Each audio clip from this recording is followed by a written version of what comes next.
Well, it's so nice to meet you. I'm so excited for today because I absolutely love you. I mean, following you on social media and seeing everything that you post, it's a lot of times it's like a slap in the face to me because I will say I do not live my life in the cleanest, healthiest way. But it's just an honor to be sitting in front of you, so thank you. Well, thank you for helping me spread the message. No, for sure. And over time, the more you love yourself, the more you do the right things. Yeah. Because it's never because, I should do this or I should do that. It's because you want the best life possible. For sure. And so I help people do things that help them feel good now and later versus now, but not later. Yes. So let's introduce yourself. And for people who may not know who you are, what you do, what you stand for, and all of those things. So I'm a psychiatrist.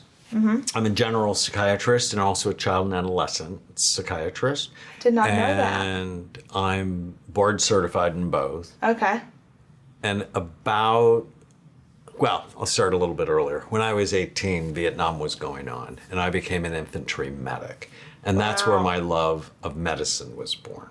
Okay. But about a year into it, I realized something really important about myself. I don't like being shot at. It's not my thing. Some people, they run toward fires. Yeah. They like that. No, I'm not okay with that. And so I got retrained as an X-ray technician and developed a passion for medical imaging. Our professors used to say, how do you know unless you look? Yeah. And then in 1975, I got out of the Army and finished college, went to medical school. And when I was a second-year medical student, someone I cared about tried to kill herself. And I took her to see a wonderful psychiatrist, and I came to realize if he helped her, which he did, it wouldn't just help her. That I realized, this will help her children. It'll help her grandchildren because they will be shaped by someone who is happier and more stable. So I fell in love with psychiatry, the only medical specialty that never looks at the organ it treats. And back in 1979, I knew it was wrong and I knew it would change. I just had no idea I'd be part of the change. And about 1991, I went to a lecture on brain SPECT imaging. SPECT is a nuclear medicine study that looks at blood flow and activity, looks at mitochondrial function, it looks at how your brain works. And I just loved it. Given my imaging background, psychiatry, I started to scan most of my psychiatric patients, little kids, old people, and it virtually changed everything I do. And over the last 32 years, we've built the world's largest database of brain scans related to behavior. We have over 225,000 scans on patients from 155 countries. And I learned, the big lesson. Most psychiatric problems, anxiety, depression, bipolar disorder, schizophrenia, panic attacks, OCD, PTSD, are not mental health issues. They're brain health issues. If I get your brain right, your mind behaves so much better. Yeah. But now people start with the mind. They try to drug it into submission with an SSRI, or they try to send you to therapy, and you have no idea if your brain is healthy or not healthy. You have no idea is it because of a concussion that you're acting badly. Yeah. You have no idea because it's COVID, because COVID attacks the brain. You have no idea if it's Lyme disease. And when you optimize the physical functioning of your brain, your life is better. And it starts there. So I always think of people in four big circles. Yeah. What's the biology? What's the physical function of your brain and your body? What's your psychology? How do you think? So I often talk about ants and killing the ants, the automatic negative thoughts that steal your happiness. What's the social circle? So how are you getting along with your partner, with your kids? What's happening in society? We're just coming out of a pandemic. And what's the spiritual circle, which most psychiatrists never talk about? I've but never heard one speak about that. Why do you care? It's like, why do you think you're on the planet? What is your connection with God as you know him or her? What's your connection with the planet? What's your connection with the past? And what's your connection with the future? And why? Because when you know your purpose, you're happier. That you is live so true. longer. Yeah. And so ultimately it's biology and psychology and social circles, spirituality, all working together all the time. So when you do these scans, what does it show? It shows basically three things: healthy activity, too little, or too much. And then my job is to balance it. If it's working too hard, I want to calm it down. If it's not working hard enough, I want to repair it. And one of the things that you do believe in is, obviously, if medicine is needed, that's a different story. But you do believe there are other alternatives to getting where you need to get to without it. Well, all doctors in medical school learn first do no harm, and all medicines, all psychiatric medicines have black box warnings, which means you give it to the wrong person, you can hurt them.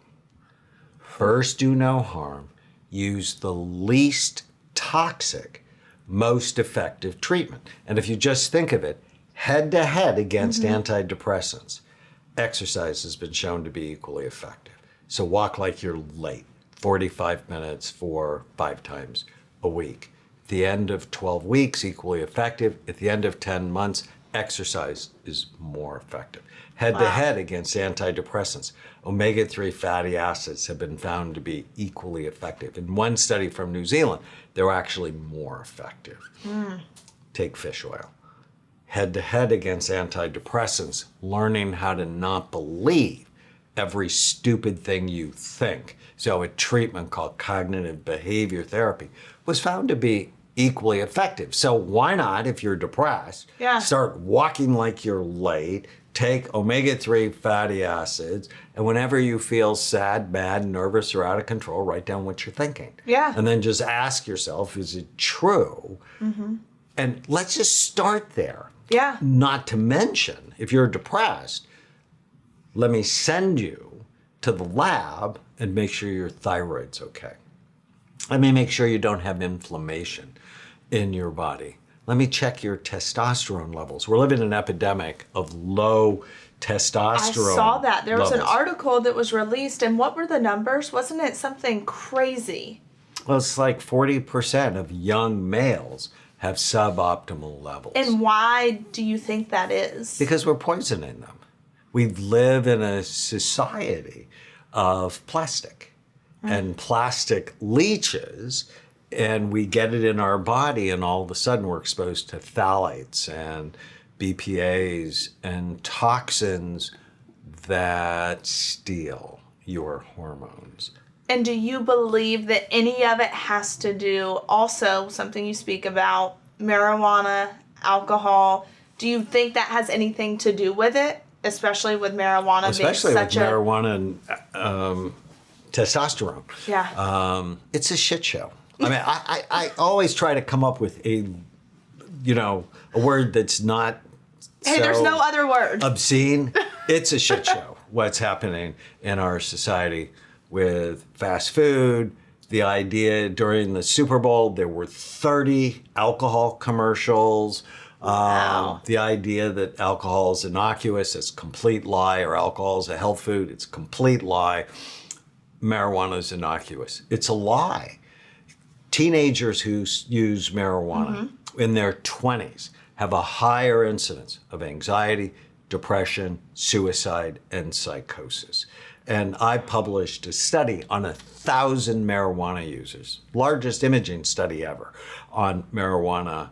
Every area of the brain is lower in activity. Then if you're overweight, I don't know if you know this, but as your weight goes up, the actual physical size and function of your brain goes down, which should scare the fat off anyone. And in our society, 20% of children are overweight or obese.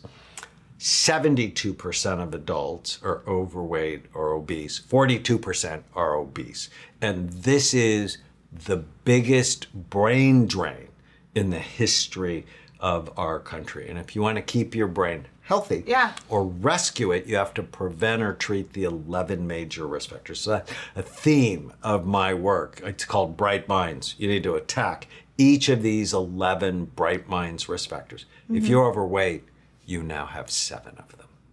Wow. So I have obesity in my family. Yeah. If I just ate everything I wanted to eat, I'd be fat. I have a brother that's 150 pounds overweight, which horrifies me. And I love him, but of course he doesn't listen to me. We live in a society where the weapons of mass destruction, I often say ISIS has nothing on our food industry. You know, the terror group. Yes. They have nothing on our food industry. Well, because in the U.S., there are things that are in our food that are like overseas. It's like illegal for it to be in right, but we're trying to export all of those things. And I often say the weapons of mass destruction, highly processed, pesticide sprayed, high glycemic, low fiber food-like substances stored in plastic containers. And it's just, and then they take beautiful women like Charlotte McKinney, who's so beautiful. And they put they half naked, Charlotte, with a cheeseburger from Carl's Jr. in her mouth. And the message is if you eat Carl's Jr., she will want you.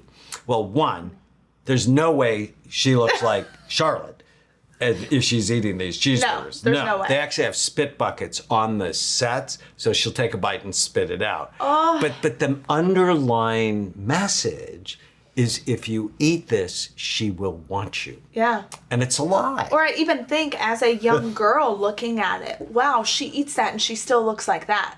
Right, which of course is a lie. Which is so not true. Wow. I didn't know that about obesity. I did not know that.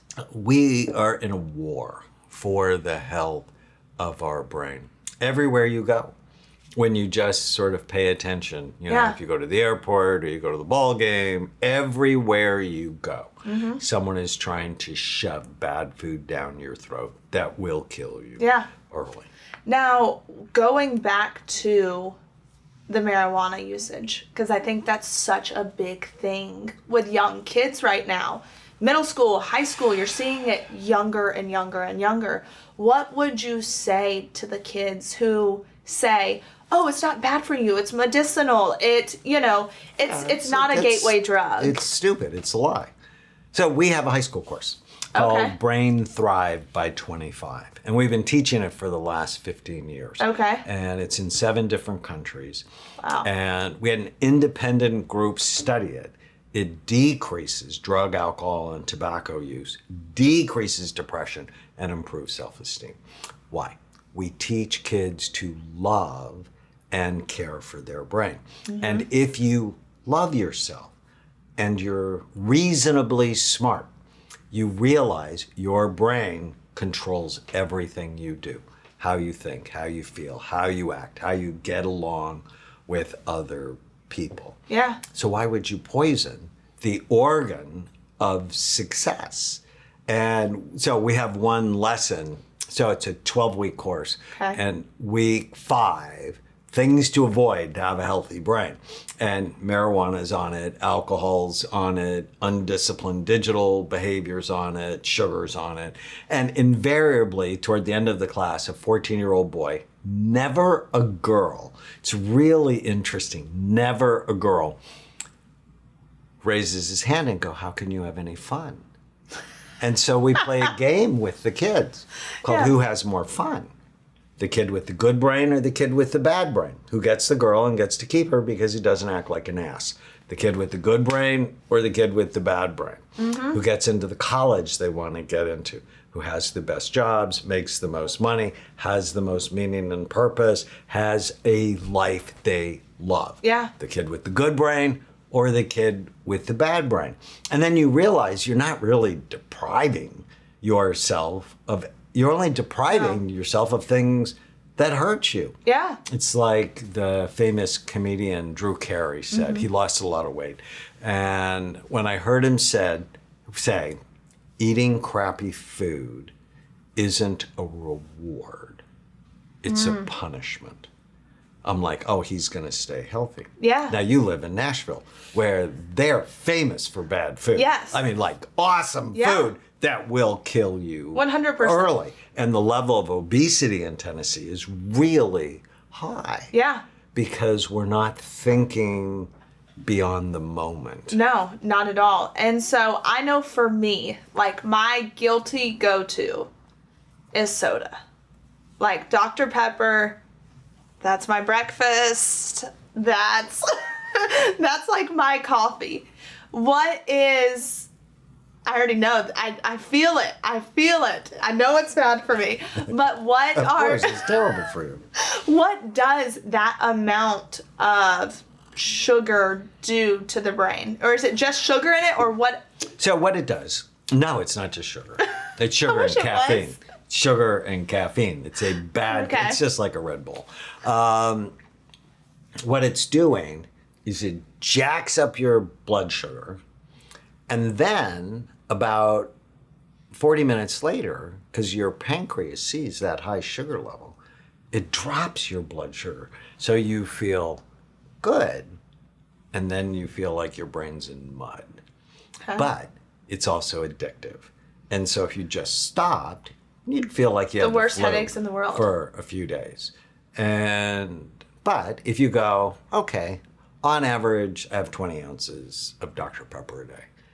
Well, all you have to do over 3 weeks, just decrease it by 1 ounce. Yeah. You won't get withdrawal, and you'll get rid of the devil, which has hijacked your brain to need it in order for you to feel normal. And why would you want to put something in your body that addicts you? It's like, oh, but it's a habit. Yeah. Right? It is. And I want your habit to be love. Anyone that knows me knows I absolutely hate making plans in advance. It's not my thing. I'm a last minute girl. Commitment freaks me out. And that's where Game Time comes into play, because Game Time makes it so fast and easy to buy tickets for all the sports, music, comedy, and theater events near you. For me, I love the Nashville Preds. It's our jam. The kids love it. Nashville loves it. We are a hockey town. That means we've got to go to the playoff games. That's where Game Time comes into play, because I can see my seats before I even purchase. So it gives you images of the seats. So when you arrive, you know exactly where to go. I also love that I don't have to plan months in advance. Game Time has deals on tickets right up to the day of the event. You get exclusive flash deals on tickets for all the sporting events, concerts, and many more events. The Game Time guarantee also means you'll always get the best price. If you find tickets in the same section and row for less, Game Time will credit you 110% of the difference. Not only does Game Time have the lowest price guaranteed, event cancellation protection, but they also have job loss protection. Game Time comes in clutch there. Lose your job, reach out to Game Time, and they will credit you your money back. So I hope that you guys will hop on this Game Time train with me. No commitment, fast and easy. Who doesn't love that? Snag the tickets without the stress with Game Time. Download the Game Time app, create an account, and use code Savannah for $20 off your first purchase. Terms apply. Create an account and redeem code Savannah for $20 off. Download Game Time today. Last minute tickets, lowest price guaranteed.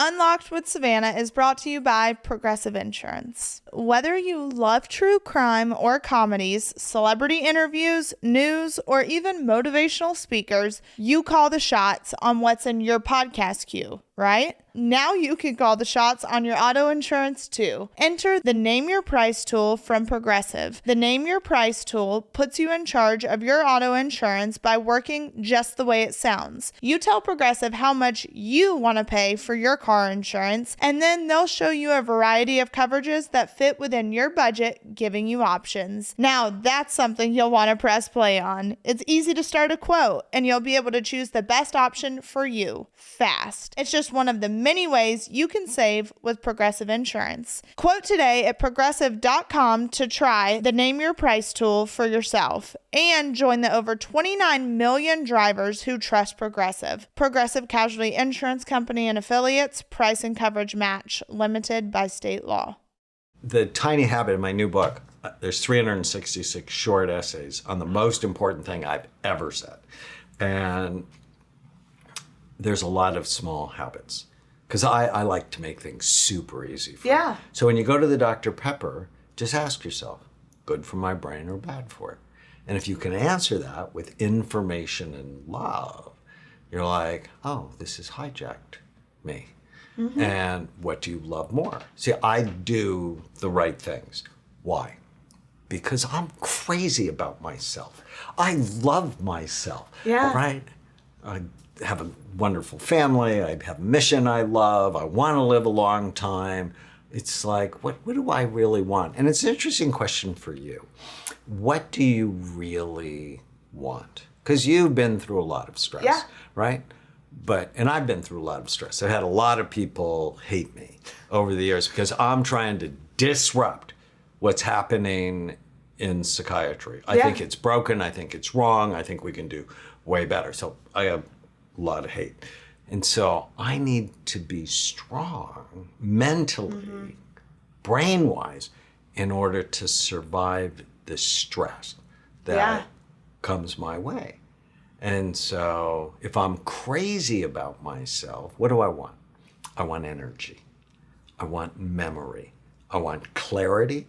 I want good decisions. I want connection. And I want purpose.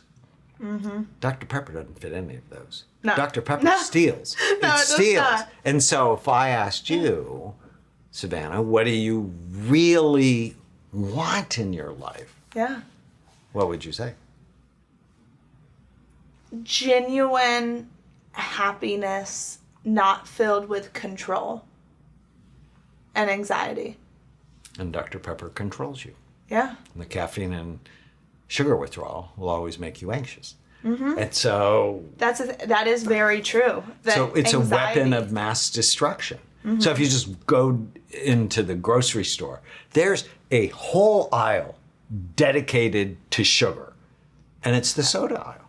But what you could do is get sparkling water, put a little, there's a company I like called Sweet Leaf. They make 10 different flavors of stevia. Wow. And like they make a root beer flavor of stevia. My favorite is a chocolate flavor of stevia. Really? Squeeze a lemon or a lime in it. Yeah. It tastes like a soda, no calories, no caffeine. I love it, and it loves me.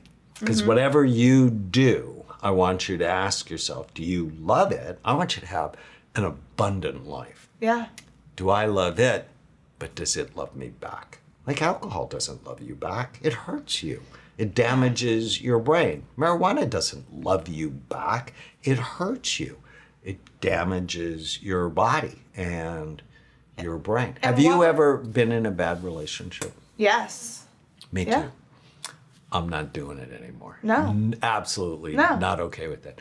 I'm not going to be in a bad relationship with food or drink.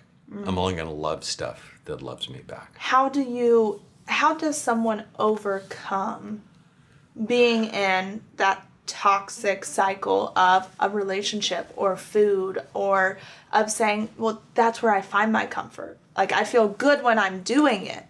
That's what saves me. No, but it's a lie. Yeah. It saves you for the moment. It helps you feel good now, but not later. And I want you to always do things that help you feel good now and later. Like if somebody gives you an antidepressant, that helps you feel good now. Yeah. Maybe they don't work really well. Maybe. There's a lot of side effects because but- before we came on, I had stated during this past year, I went to a doctor and he gave me medicine for depression. And I just sat there and I was like, am I really doing everything I could possibly do to maybe fix this on my own? Laying in bed, watching TV, being on social media. That's all that I was doing. I was kind of staying just like a little, I was in my own little bubble, not coming out of it. And I wasn't working out. I wasn't eating right. None of those things. So I was like, okay, I'm kind of being lazy. I'm not doing what I think would make me feel better. So that was kind of that part with the depression medicine. But there are... So that's the easy answer. Yeah. And some people need it. Mm-hmm. But after you do the right things. Yeah. Now, if you absolutely can't get out of bed, then maybe that'll be a bridge. But most people who start them don't stop them. And last year, there were 337 million prescriptions for antidepressants. A quarter of the American population is on psychiatric drugs. This is not okay. This is no, this is not a genetic problem. Yeah. This is a gene environmental toxin interaction with people who've never been taught to manage their minds. And so learning how to love your brain, because it all starts with love. Yeah. Right? I love myself, so I do the right thing. My granddaughter's here, and she's 4, and I love her. She's a character, but she's 4.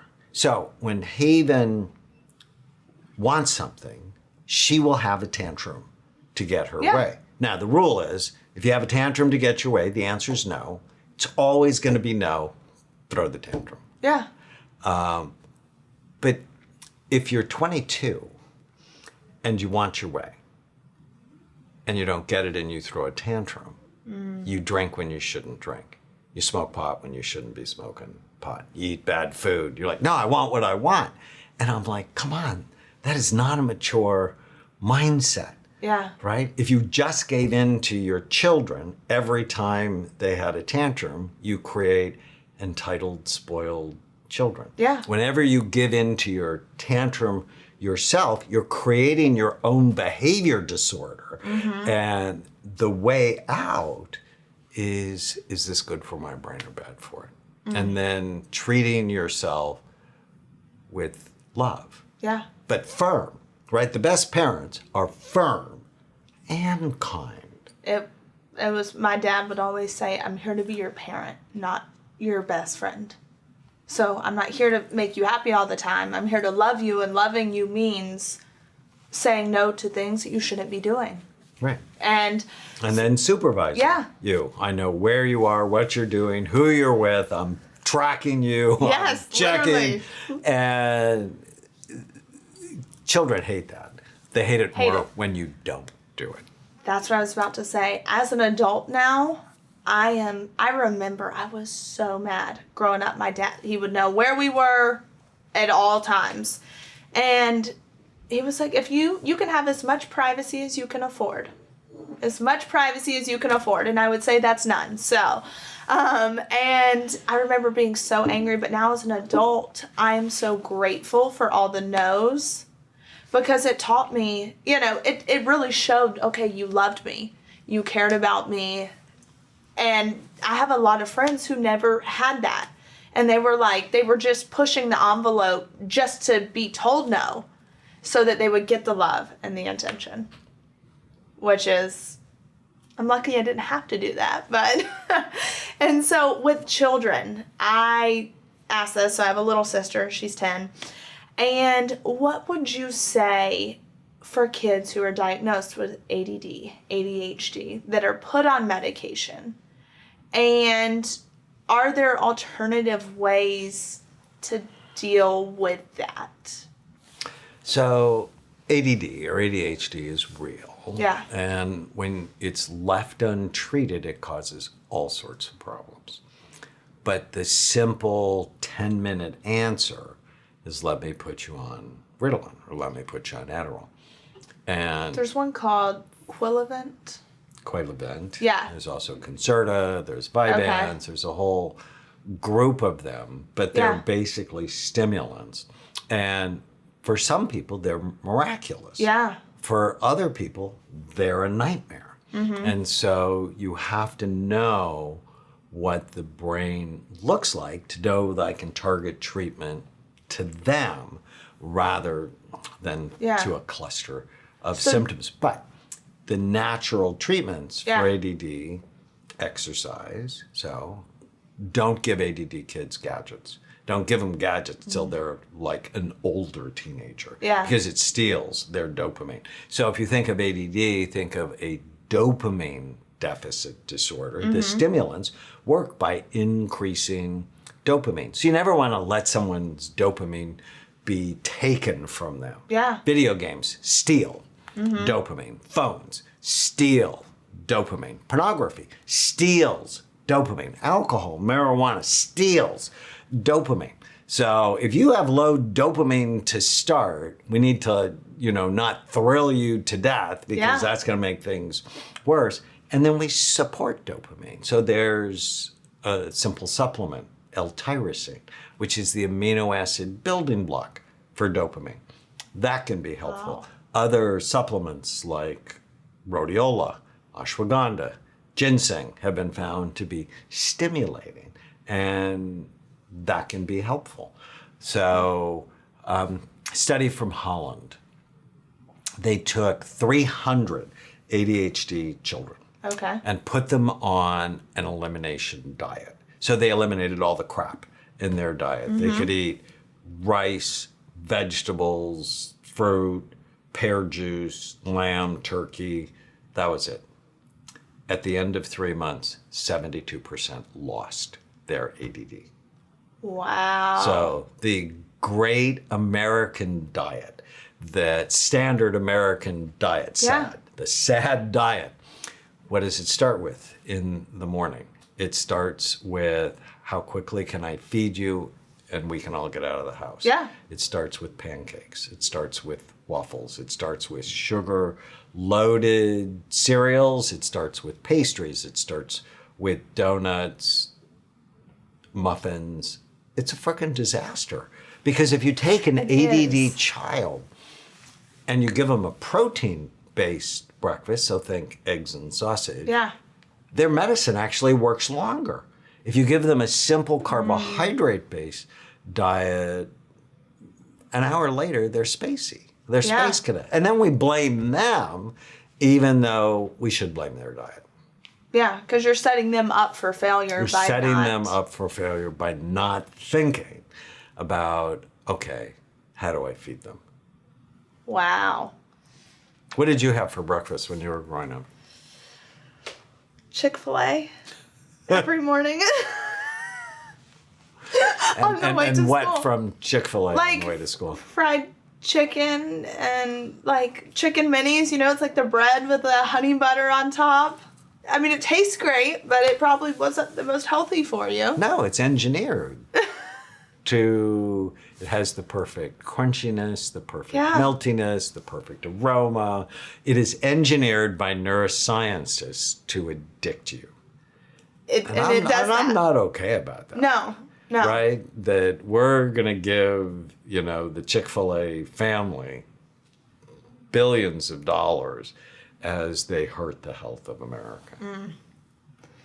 That it's so true. When you look at society, just like social media, they know what they're doing by getting you addicted to something. And that, like, social media I just saw, I guess TikTok now has, or is going to have, like an hour-long limit for kids. But you have to opt into it. Okay. So it's a little funny. Yeah. And then did you see the article in the New York Post where a 30-year-old woman, journalist, pretended she was a 14-year-old boy, set up a profile like he was a 14, and within a half an hour, he's getting pictures of boobs, pictures of men being mean to women, pictures of violence. And if you go, the algorithm is really that toxic? Is China really trying to steal the health of America? Now, I have 2 million followers on TikTok, but I'm very ambivalent about this. I mean, I'm going to feed them good content. Yeah. But there is a lot of good content on TikTok. There's a lot of crap on it as well. And you just wonder, is it China's way of getting an edge over us by making our young people stupid? Yeah. And that's the thing, is people don't want to read too much into that.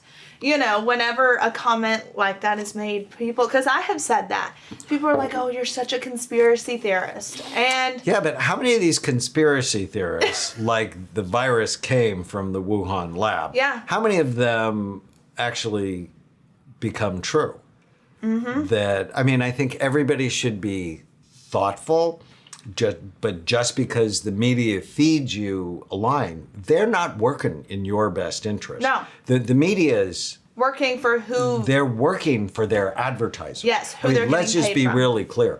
One of the weapons of mass destruction are news outlets. And I don't care if it's Fox or it's CNN or MSNBC News as a or whole. USA Today or the New York Times. In the Washington Post newsroom, they have a scoreboard of which articles get the most hits. And if it gets the most hits, it ends up on the front page. And what gets the most hits? If you hate Republicans, that gets the most hits. If there's some sort of violence that happens, gets the most hits. Their interest is in selling copper underwear. It's not on educating and reporting the news. Yeah. I start every day with the Good News Network because, quite frankly, I don't need somebody else pouring crap down my brain. And the Good News Network, I always have a smile. There's always something heartwarming. There's always something cool. There's always something interesting. That's amazing. And when you understand it the way I do, you get to direct your mind rather than have your mind hijacked for money. And I'm not okay with that. I mean, that infuriates me. So I want to direct my mind. And if you have a tragedy in your family, you have to be even more disciplined and, less allowing the negativity into your sphere. You have to create your own safe space. You do. And I think that's the hardest part for me and for other people, is just saying, no, like, this isn't good for me, so I'm not going to entertain it. That's kind of where I find myself, because I'm like, okay, I never want to hurt people's feelings. But really, when you sit back, you're like, okay, wait, but I'm hurting myself by allowing relationships into my life that shouldn't be there, that aren't healthy, just to please that person. This episode is sponsored by BetterHelp. I have been a huge advocate for therapy. You guys know that. I love my in-person therapy, but also I'm traveling a lot right now. And when I travel, I tend to get overwhelmed. I tend to maybe fall behind a little bit. And that's where BetterHelp has come into play for me. BetterHelp is my therapist on the go. And what I also love is that if one therapist doesn't work for you, that's fine. It's not one fits all. And you can get another one. So if one doesn't work, don't shut it down, try it again. And when you're at your best, you can do great things, but sometimes life gets you bogged down and you may feel overwhelmed, or just like you're not showing up in the way that you would want to. So working with a therapist can help you get closer to the best version of yourself, because when you feel empowered, you're more prepared to take on everything that life throws at you. So I really hope you guys join me on this BetterHelp journey. And if you want to live a more empowered life, therapy can help to get you there.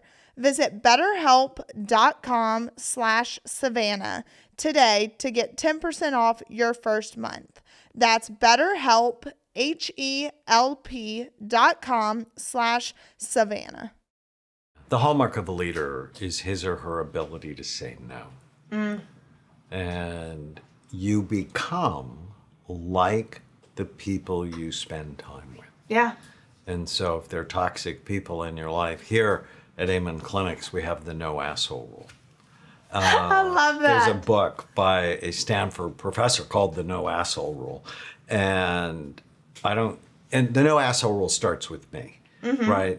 That I hire people that are kind, purposefully, that are competent and passionate. Wow. And you got to be all three. You have to Yeah. be kind, you have to be competent, you have to be passionate. And somebody goes, but what if this person is like really great, but they're an asshole? It's like they need to be really great somewhere else. Yeah. Because people are contagious. 100%. 100%. So before, I think I was like, we were talking before because I was just like, I wanted to ask you all the questions. And I had read up about how you've done a lot of research on traumatic brain injuries with the NFL and other sports. And my ex-fiance was a hockey player, 9 concussions. And I feel like I could see the effects in everyday life of those concussions. And obviously with the NFL recently, everything going on with the traumatic brain injuries, I feel like a lot of people aren't wanting to listen to it. And I think that's because that's where money comes into play.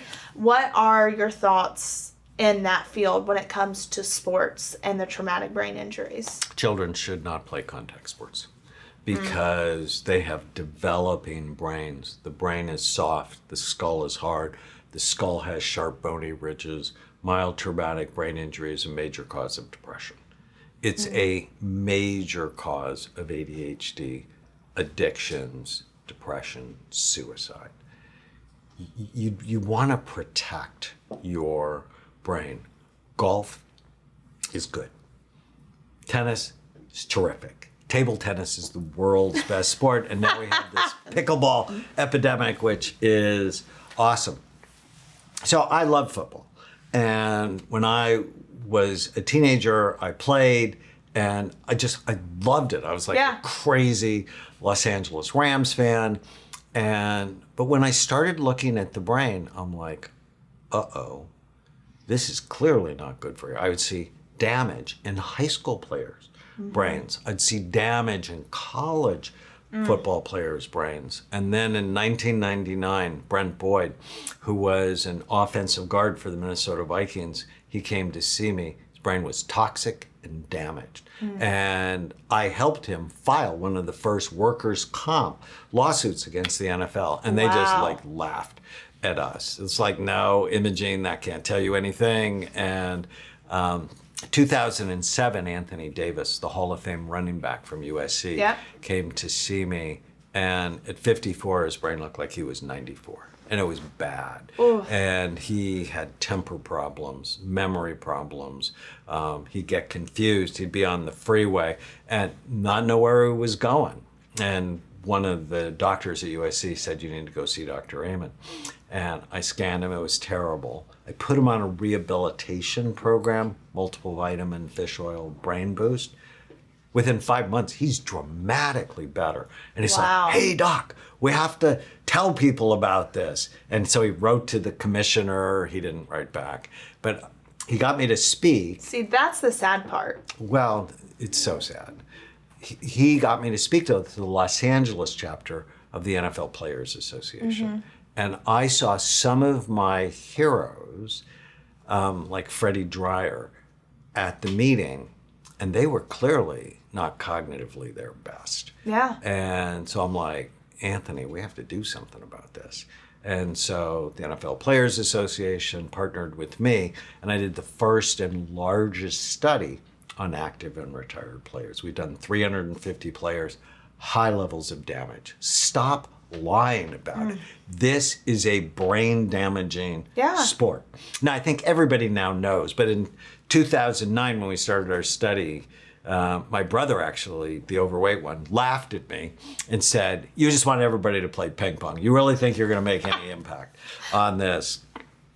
But when we published our first study in 2011, the NFL started changing its position. And now there's concussion protocols and they pay money for rehabilitation. They're so far from where they should be.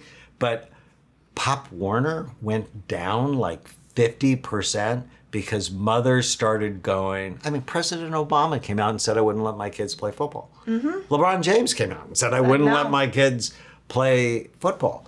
And so, but you know, it's not just football. No. It's hockey. That's what I said, is part of me feels like hockey could be even worse because you're going at such... But the point of hockey is not to tackle people. Yeah. The point of football is to tackle people. Yeah. But hockey's not good. I mean, I have Paul Correa. It's public. I treated him. He's a Hall of Fame NHL player. Had headaches every day for 12 years. And if you just see his injuries, they're wicked because not only does your head get hit by a stick or by somebody's elbow, your head then hits the glass and then hits the ice. And I mean, they're just wicked. Yeah. But how cool is it that we can rehabilitate it?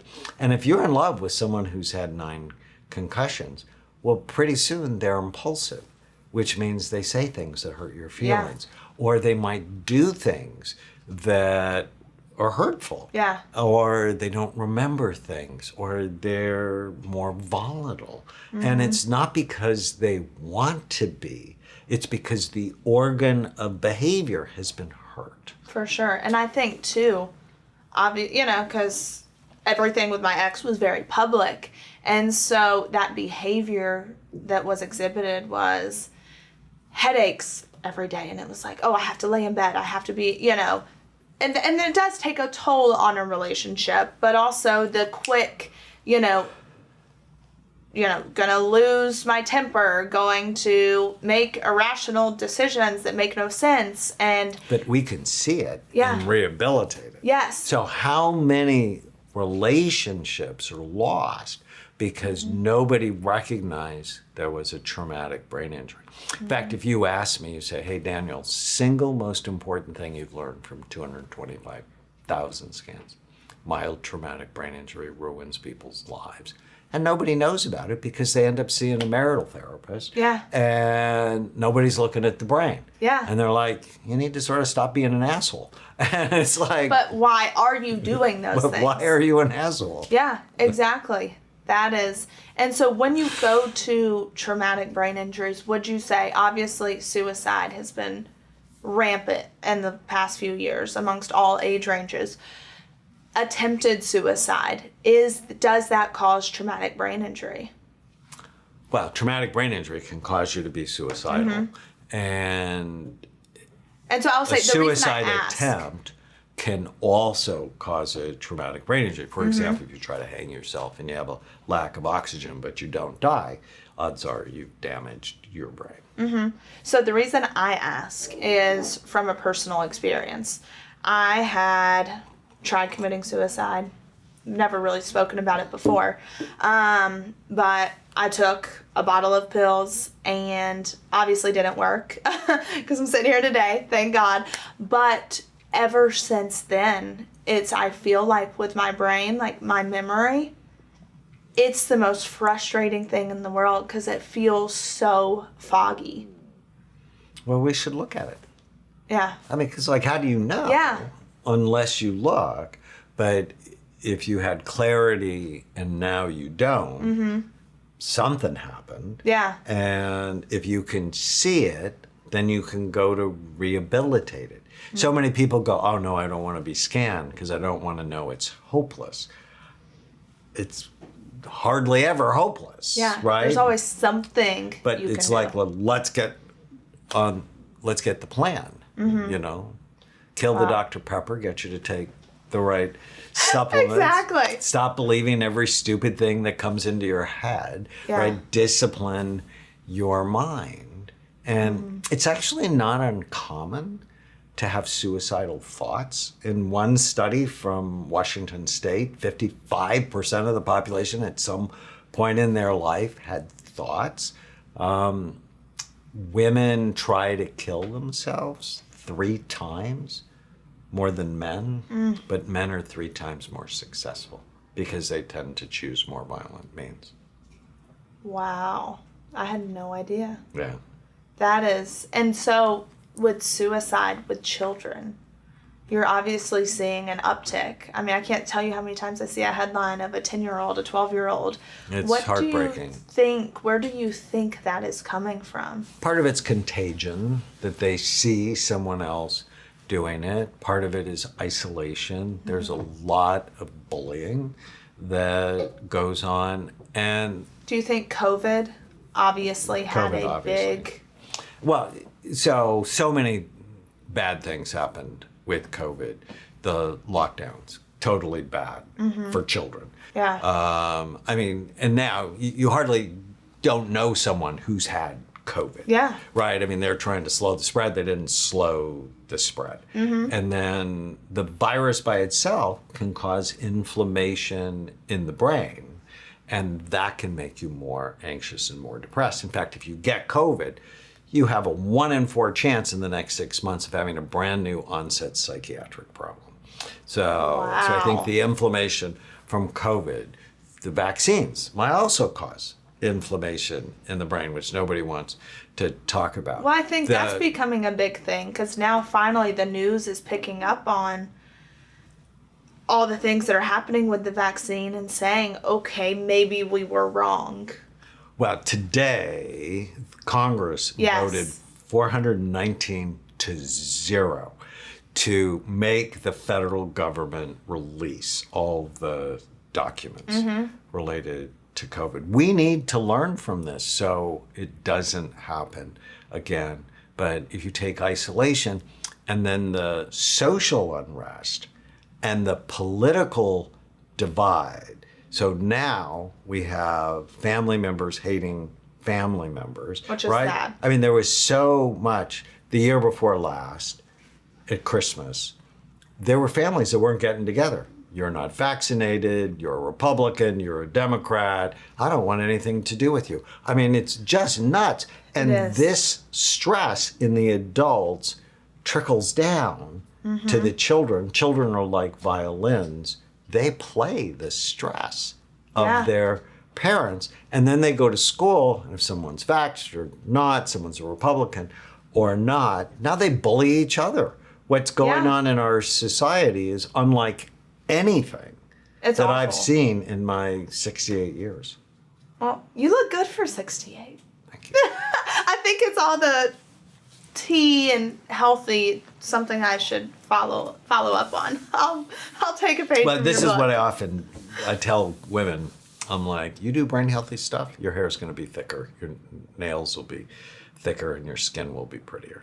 Yeah, that's all you had to tell me. That's all you had to tell me. Now I'm on board. Your skin is a reflection, although your skin looks beautiful. Thank you. Skin is a reflection of the health of your brain. I will say that is so, because I can tell, like if I increase water, I do, I'm eating healthier, I can tell a difference in my skin, so. Yeah, and what Dr. Pepper does, not to pick on Dr. Pepper.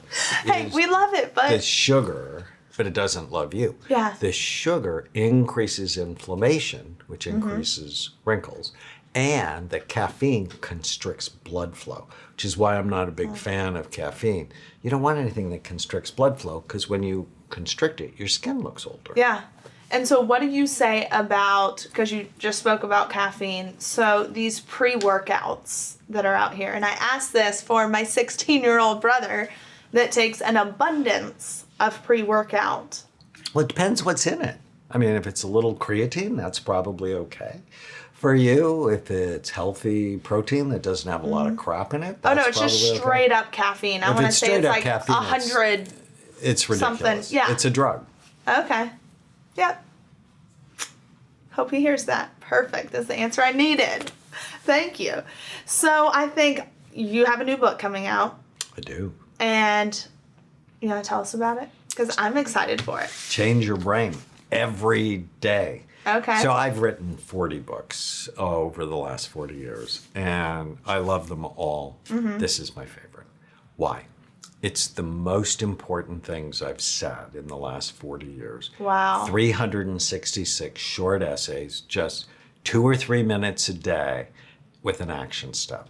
Brain and mental health are daily practices. 100%. So, just like physical health is a daily practice, spiritual health is a daily practice, brain and mental health, daily practices. You want to be happy, you want to be consistent, you want your life to be going in a positive direction, change your brain every day. Super fun, practical, lots of stories. I'm really so proud of excited. Okay, I'm excited for that because you just need a little boost every day. And to start your day off with something like that, it sets the tone. I'm a firm believer in that. Yeah. So the last thing I want to ask you is, how do you want to be remembered when, I guess when you die? It sounds When bad, I but transition when you to another transition, place, what is another the, state. Yeah, when you another beach somewhere. What is the one thing you want to be remembered for? That I disrupted how we take care of our brains, how we take care of our minds. I want to be that little voice in people's heads that just help them do the right thing. Because ultimately, that's where happiness lives. Yeah. It's when you do the right thing. And sometimes, and I love what you say when you want to be known for disrupting that, because a lot of people aren't brave enough to do it. That's hard because when you go against the status quo pushes back. Mm-hmm. And I'm learning that in my life right now. But quite frankly, the status quo is the enemy. Yeah. And so we have a foundation called the Change Your Brain Foundation. And our mission is to end mental illness by creating a revolution in brain health. Well, if you're creating a revolution, it means you need revolutionaries and there's an enemy. So That is so and true. the enemy is the shit show that is the status quo of diagnoses. You tell the doctor, I have these symptoms. He says you have this problem and gives you drugs with no biological data. And oh, by the way, doesn't tell you to eat right, exercise, drink more water, and test your thyroid inflammation and testosterone levels. No, it's wrong. And so I want to be part of what makes it right. See, and I'm starting an organization for, I would say, prison reform, re-entry, things of that nature. And this is one of the things that people don't realize, someone that's been incarcerated, what that does to mental health and their health. brain health. What was their brain like when they committed their crime? And if you don't rehabilitate that troubled brain, they're just going to go back to jail. Yeah. So shouldn't we make brain health, brain assessment, brain treatment, brain optimization part of the prison system? But America's prison system is not about rehabilitation. No, it's not. It's about broken. vengeance. And that's not okay. Well, I'll tell you, a normal meal is, you'll have maybe some rice, maybe some corn, and like a tortilla. Like, there is nothing, whenever it comes to meals, there is no nutrition. There is nothing to, like you said, it's just beating someone when they're down. And so there's nothing to rehabilitate. And when they're let out and they go to a halfway house, there's absolutely nothing to rehabilitate. They can't even help you get a Social Security card. And so it's sad to me that we're not putting more time into the health of these people, when overseas it's a completely different ballgame. It is about health, rehabilitation, and not some places. Yes, in some places. Yes, in some places. Dostoevsky, the famous Russian author, he said you can tell about the soul of a society not by how it treats its outstanding citizens, but by how it treats its prisoners. And our soul is broken. Wow. I love that. Well, thank you so much. This is such an honor. I have so much respect for you. I'm like over here kind of fangirling. So thank you. And too, hopefully we can work together in the future. I With look my forward to it. initiative, your initiative, I feel like it could be awesome. Thank you. Thank you.